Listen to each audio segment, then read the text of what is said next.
ಶ್ರೀ ಸದ್ಗುರು ಸಿದ್ಧಾರೂಢಾಯ ನಮಃ. ಈ ಒಂದು ಪರಮಾನುಬೋಧೆ ಅಂತಕ್ಕಂಥ ಗ್ರಂಥದೊಳಗೆ ನಿನ್ನೆ ನೀವೆಲ್ಲ ಈ ಮನುಷ್ಯ ಜೀವ ತಾಯಿಯ ಗರ್ಭದಲ್ಲಿ ಹೆಂಗೆ ಮೂಡ್ತಾನ, ಹೆಂಗೆ ಬೆಳವಣಿಗೆಯನ್ನು ಹೊಂದ್ತಾನ ಅಂತಕ್ಕಂಥದ್ದನ್ನು ನೋಡಕತ್ತಿದ್ವಿ. ಅದನ್ನು ಇವತ್ತು ಕೂಡ ಮುಂದುವರಿಸ್ತಾರೆ, ನೀವು ಕೇಳೋಣಂತ. ಅದರೊಡನೆ 6 ತಿಂಗಳೊಳ ಅಸ್ಥಿಗಳ ತೋರ್ಕೆ ಪದಪಿಂದೆ ಮೇಲೇಳು ಮಾಸಕ್ಕೆ ಒದವಿ ಚೇತನ ಭಾವದೊಡಗೂಡಿ ಪ್ರಾಣಾದಿ ಪದಗತಿಗಳು ಪಸರಿಸುತ್ತೀರ್ಕೋ ಅಂತೆ. ತಾತ್ಪರ್ಯ, 6 ತಿಂಗಳಿಗೆ ದೇಹದಲ್ಲಿ ಎಲುಬುಗಳು ಮೂಡ್ತಾವು. ಬಳಿಕ 7 ತಿಂಗಳಲ್ಲಿ ಪ್ರಾಣಾದಿಗಳಿಗೆ ಚಲನತ್ವ ಬರ್ತೈತಿ ಅಂತ ಹೇಳ್ತಾರೆ. ಬಳಿಕ 8ನೆಯ ಮಾಸದೊಳಗದು ತನಗಲ್ಲಿ ನೆಲೆಯಾದುದಾವ ಸೂಜಿಗವೆಂದು ಪಳಿಲನೆ ಪೊರ ಮಾಡಲಾವುದು ಮಾರ್ಗವೆಂದಳು ತಿರುಪುವುದು ತನ್ನ ಭ್ರಮೆಯಿಂದೆ ಅಂತ. ಬಳಿಕ ಈ 8ನೇ ತಿಂಗಳದೊಳಗೆ ಆ ಕೂಸು ಗರ್ಭದೊಳಗಿದ್ದುಕೊಂಡ ನಾನು ಈ ಸ್ಥಳದೊಳಗೆ ವಾಸವಾಗಿರುವುದು ಎಂಥ ಆಶ್ಚರ್ಯ ಐತಪ್ಪ ಇದು, ಇನ್ನು ಬೇಗನೆ ಇಲ್ಲಿಂದ ನಾನು ಹೊರಗೆ ಹೋಗಬೇಕಾದ್ರೆ ನನಗೆ ಮಾರ್ಗ ಎಲ್ಲಿ ಐತಿ ಅಂಥೇಳಿ ಆಲೋಚನೆ ಮಾಡ್ತಾ ಆದ ಭ್ರಾಂತಿಯೊಳಗೆ ತನ್ನೊಳಗೆ ತಾನು ಶೋಕವನ್ನು ಮಾಡ್ತಾ ಇರ್ತದಂತೆ. ನವಮಾಸವಾಗಿ ಕಾಲತ್ರಯ ಜ್ಞಾನ ಸಂಭವಿಸುಗ ಜೀವನಿಗದರಿಂದ ವಿವರಿಸಿ ನೋಡಿ ಸಕಲ ವಿಷಯಗಳ ನೀವು ದುಃಖಕೋರವೆಂದು ತಿಳಿವನು ಅಂತ. ಅಂದ್ರೆ 9 ತಿಂಗಳ ಪೂರ್ತಿ ಆದವು ಅಂತಂದ್ರೆ ಆ ಜೀವನಿಗೆ, ಆ ಒಂದು ತಾಯಿಯ ಗರ್ಭದಲ್ಲಿರ್ತಕ್ಕಂಥ ಆ ಕೂಸಿಗೆ ಹಿಂದಿನ ಮುಂದಿನ ಮತ್ತು ಈಗಿನ ಅಂದ್ರೆ ತ್ರಿಕಾಲ ಜ್ಞಾನ ಸಂಬಂಧಪಟ್ಟಂಥ ಎಲ್ಲ ವಿಷಯಗಳ ಜ್ಞಾನ ಆಕ್ಕತ್ತಂತ. ಆವಾಗ ಅವುಗಳನ್ನು ಸ್ಮರಿಸಿ ಇವೆಲ್ಲ ದುಃಖ ರೂಪ ಅದಾವು ಅಂತೇಳಿ ತಿಳ್ಕೊಂಡ ತನ್ನೊಳಗೆ ತಾನು ಮರಗ್ತಾನು ಅಂತ ಹೇಳ್ತಾರೆ. ಬಳಿಕ ಹಿಂದಿನ ಸೂತ್ರದಲ್ಲಿ ಗರ್ಭದಲ್ಲಿರುವ ಪಿಂಡ ಕ್ರಮೇಣ 9 ತಿಂಗಳವರೆಗೆ ವೃದ್ಧಿಯಾಗುತ್ತದೆಂಬುದನ್ನು ಹೇಳಿದರು. ಈಗ ಈ ಸೂತ್ರದಲ್ಲಿ ತಾಯಿಯ ಹೊಟ್ಟೆಯಿಂದ ಹುಟ್ಟಿದ ಆ ಕೂಸು ಗರ್ಭದಲ್ಲಿ ಅನೇಕ ದುಃಖಪಟ್ಟು ಬಳಿಕ ಹುಟ್ಟಿ ಆ ಶರೀರವೇ ತಾನೆಂದು ನಿಶ್ಚಯಿಸಿ ತಾಧ್ಯಾತ್ಮ ಭಾವವನ್ನು ಹೊಂದುತ್ತೈತಿ ಅಂತ ಹೇಳ್ತಾರೆ. ಜನನೀಯ ಜಠರದಿಂದುದಿಸಿ ಜೀವಾತ್ಮನಿ ತನವೇ ತಾನೆಂದು ಸಂಸ್ಕರಿಪನು ಅಂತ. ಅಂದ್ರೆ ಈ ಮಾನವ 9 ಮಾಸ ಪೂರ್ಣವಾದ ನಂತರ ತಾಯಿಯ ಹೊಟ್ಟೆಯಿಂದ ಹುಟ್ಟಿ ಈ ದೇಹವೇ ನಾನೆಂದು ತಿಳ್ಕೊಂಡ ವ್ಯವಹಾರ ಮಾಡೋಕ್ಕೆ ಪ್ರಾರಂಭ ಮಾಡ್ತಾನೆ. ಹೆಂಗಪ್ಪ ಅಂತಂದ್ರೆ ಕಂಟಕ ಕುಟಿರ ಅಂತಕ್ಕಂಥ ಒಂದು ಹುಳ ಮುಳ್ಳುಗಳಿಂದ ಮನೆಯನ್ನು ಕಟ್ಟಿಕೊಂಡ ಆ ಮನೆಯೊಳಗಿದ್ದುಕೊಂಡ ಆ ಮನೆಯೇ ತಾನೆಂದು ತಿಳ್ಕೊಂಡ ವ್ಯವಹಾರ ಮಾಡುವಂಗ ಈ ಜೀವ ದೇಹದೊಡನೆ ಯುಕ್ತನಾಗಿರ್ತಾನು ಅಂತ ಹೇಳ್ತಾರೆ. ಅಂದ್ರೆ ಈ ದೇಹವೇ ನಾನು ಅಂತೇಳಿ ತಿಳ್ಕೊತಾನು ಅಂತ ಹೇಳ್ತಾರೆ.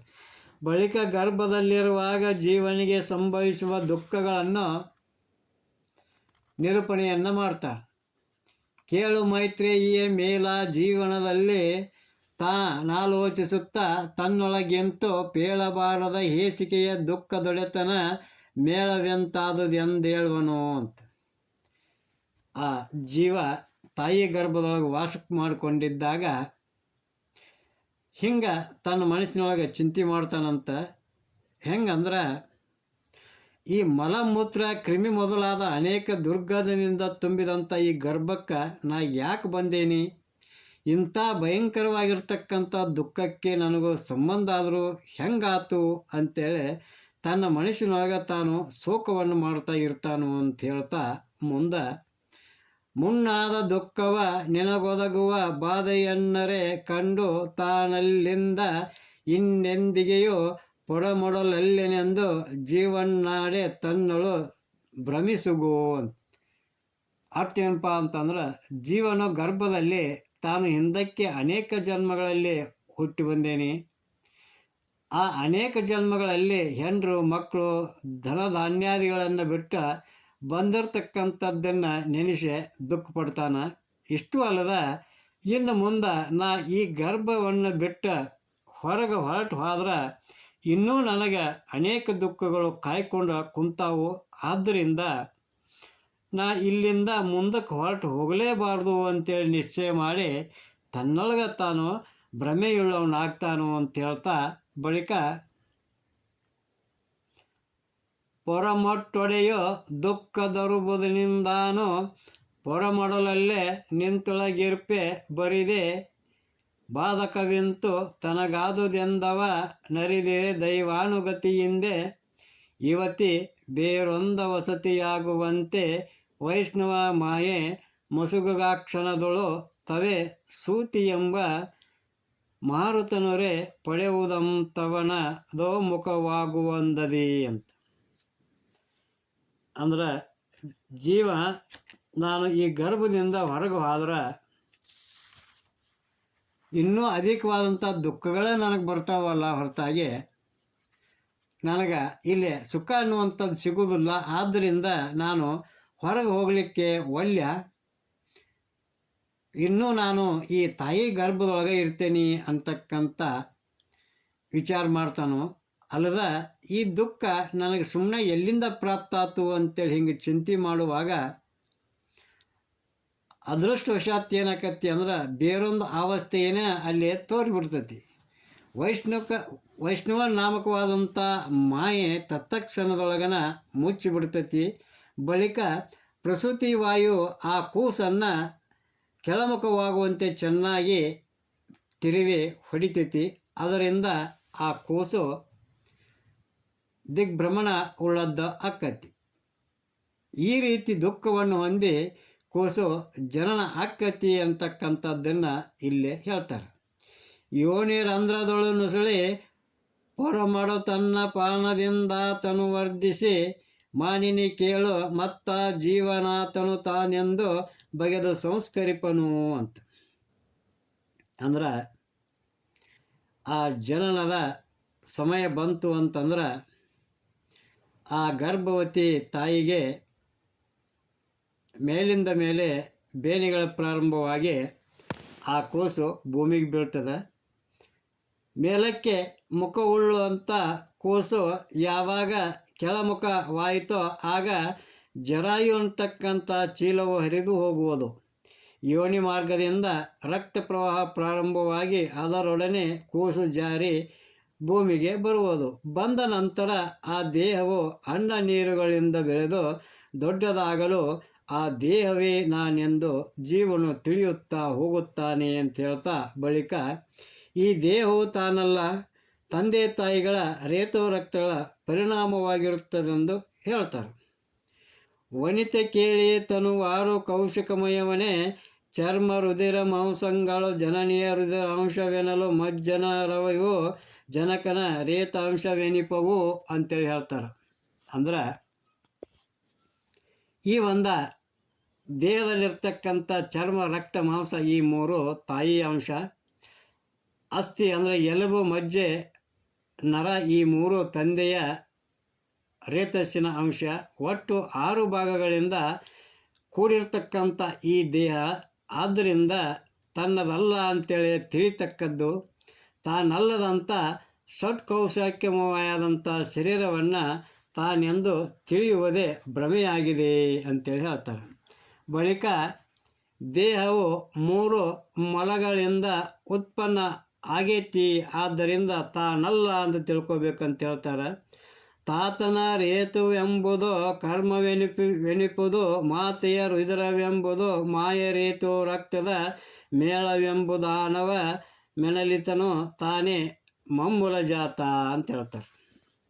ತಂದೆಯ ವೀರ್ಯವೇ ಕರ್ಮಮಲ ಅನಿಸ್ತತಿ, ತಾಯಿಯ ರಕ್ತವೇ ಮಾಯಾಮಲ ಅನಿಸ್ತತಿ, ರೇತೋ ರಕ್ತಗಳ ಕೂಟವೇ ಅನಮಲಯ ಮಲ ಅಂತೇಳಿ ಅನಿಸ್ತತಿ. ಈ 3 ಮಲಗಳಿಂದ ಉತ್ಪನ್ನ ಆದ್ದರಿಂದ ಈ ಶರೀರವು ಮಲಮಯವಾಗಿದೆ. ಹೆಂಗಪ್ಪ ಅಂತಂದ್ರೆ ತಂತುಗಳಿಂದ ರಚಿತವಾದ ಪಟವು ತಂತುಮಯವಾಗಿರುವಂತೆ ಈ ದೇಹ ಹೊಲಸಿನೊಳಗ ಹುಟ್ಟಿ ಹೊಲಸುಮಯವಾಗಿದೆ. ಆದ್ರೆ ತಾನು ಅಂದ್ರೆ ಸ್ವರೂಪವಾಗಿರ್ತಕ್ಕಂಥ ಆತ್ಮ ಮಾತ್ರ ಶುದ್ಧ ಚಿನ್ಮಯನಾಗಿರ್ತಾನೋ. ಆದ್ದರಿಂದ ಈ ದೇಹ ಅಂತಕ್ಕಂಥದ್ದು ತಾನಲ್ಲ ಅಂತೇಳಿ ತಿಳಿಬೇಕು ಅಂತೇಳಿ ಹೇಳ್ತಾರೆ. ಬಳಿಕ ಅವಳಿ ಜವಳಿ ಮಕ್ಕಳು ಹುಟ್ಟುವುದಕ್ಕೆ ಕಾರಣವನ್ನು ಹೇಳ್ತಾರೆ.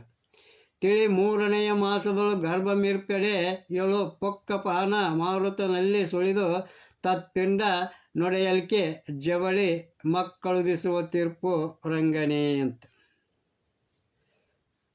ಪುರುಷ ವ್ಯಕ್ತಿ 3 ತಿಂಗಳವರೆಗಾದರೂ ವೀರ್ಯವನ್ನು ಚಲನೆ ಮಾಡದೆ ತಡೆದುಕೊಂಡಿದ್ದರೆ ಆ ವೀರ್ಯವು ಗರ್ಭಧಾರಣಕ್ಕೆ ಯೋಗ್ಯ ಆಕತಿ. ಆದ್ದರಿಂದ ಜೀವನು 3 ತಿಂಗಳವರೆಗೆ ಪುರುಷನ ರೇತೋರೂಪ ಗರ್ಭದಲ್ಲಿಯೇ ಕೂಡಿಕೊಂಡಿರಲಿಕ್ಕೆ ಬೇಕು. ಅನಂತರ ಪುರುಷನು ಸತಿಯೊಡನೆ ರತಿ ಕ್ರೀಡೆಯಾಡಲು ಸ್ತ್ರೀ ಪುರುಷರ ಸಂಯೋಗದಿಂದ ಪರಪೀಡಿತವಾದ ಅಪಾನವಾಯು ಆ ವೀರ್ಯದ ಸ್ಥಳದಲ್ಲಿ ಸೇರಿ ಆ ವೀರ್ಯವನ್ನು ವಿಭಾಗ ಮಾಡ್ತದೆ. ಆ ವಿಭಾಗಗಳಾದ ವೀರ್ಯದ 2 ಬಿಂದುಗಳು ಸ್ತ್ರೀ ಗರ್ಭದಲ್ಲಿದ್ದುಕೊಂಡು 2 ಮಕ್ಕಳು ಹುಟ್ಟುತ್ತವು. ಹೀಗೆ ಗರ್ಭೋಪನಿಷತ್ತಿನ ಪ್ರಮಾಣ ಉಂಟು ಅಂತೇಳಿ ಹೇಳ್ತಾರೆ. ಇಲ್ಲಿ ತನ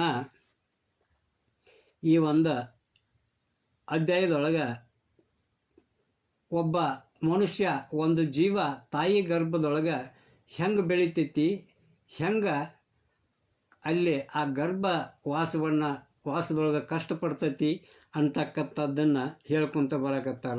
ಇಂಥವನ್ನೆಲ್ಲ ಯಾಕೆ ಇದ್ರಾಗ ಈ ಆಧ್ಯಾತ್ಮ ಗ್ರಂಥದೊಳಗೆ ಹೇಳಕತ್ತಾರು ಅಂತಂದ್ರೆ, ಈ ಶರೀರ ಅಂದ್ರೇನು, ಈ ಶರೀರ ಹೆಂಗೆ ಹುಡ್ತಿ, ಈ ಶರೀರಕ್ಕೂ ನನಗೂ ಆತ್ಮಕ್ಕೂ ಏನು ಸಂಬಂಧ ಐತಿ ಅಂತಕ್ಕಂಥದ್ದನ್ನು ನಾವು ತಿಳ್ಕೊಬೇಕಾದ್ರೆ ಇವೆಲ್ಲ ಅತಿ ಅವಶ್ಯವಾಗಿ ಬೇಕಾಗೈತಿ ಅನ್ನೋ ಒಂದು ಕಾರಣಕ್ಕಾಗಿ ಮನುಷ್ಯನಿಗೆ ತನ್ನ ಎಲ್ಲ ಸಂಪೂರ್ಣ ತನ್ನ ಜನನದಿಂದ ಮರಣದವರೆಗೂ ನಡೆಯತಕ್ಕಂಥ ಎಲ್ಲ ವಿಷಯಗಳ ಚರ್ಚೆಯನ್ನು ಈ ಪರಮಾಣು ಬೋಧೆಯಲ್ಲಿ ಮಾಡಿರ್ತಾರಂತ ಹೇಳುವಲ್ಲಿಗೆ ಮಂಗಲ.